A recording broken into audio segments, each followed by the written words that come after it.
This being the Chinese Year of the Dragon, it's oddly fitting that an old Chinese tale that a friend of mine shared with me years ago came to mind as I just read today's gospel. The line that said, "Can the wedding guests mourn as the bridegroom is with them?" Note, the word mourn is sometimes replaced with the word fast. Mourning and fasting go hand in hand. Bereaved persons naturally engage in a form of fasting from normal life in order to concentrate more fully on their grief. Well, this wonderful Chinese tale tells of a woman whose only son died. Naturally, she is absolutely distraught.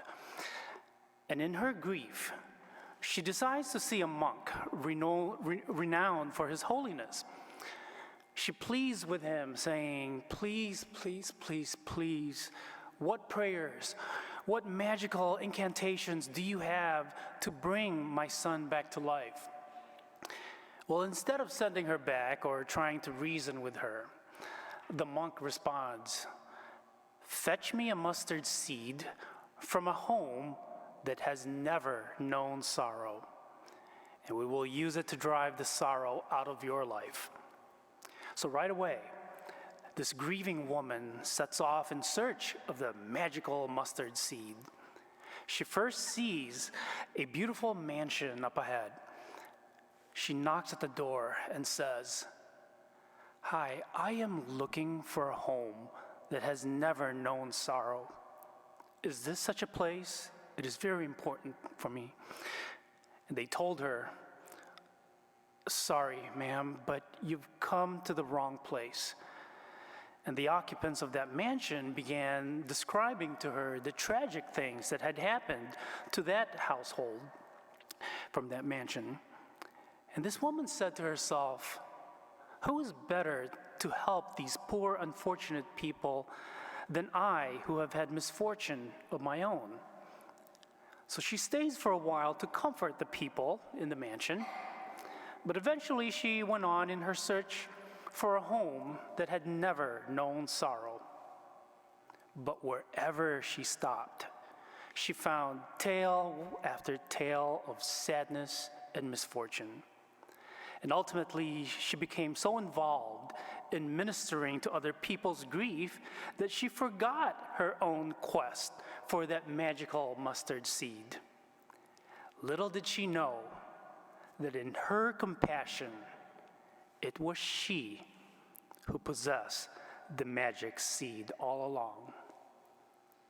I think we all search for that magic seed that will take away our sadness and pain, our despair and disappointment, and especially after the death of a loved one.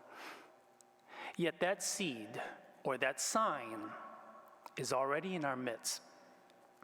It's Christ, the living seed of God, who is present in the compassion, forgiveness, and peace that we experience through others in our everyday lives. May we be like this grieving woman, beholding the sign of God's love by extending our gifts and blessings to others. Thank you for joining us today. Our digital ministry provides a valuable service to parishioners and visitors alike. How wonderful that we can share God's Word, the celebration of the Eucharist, and other important words and events with those who may not be able to be with us in person.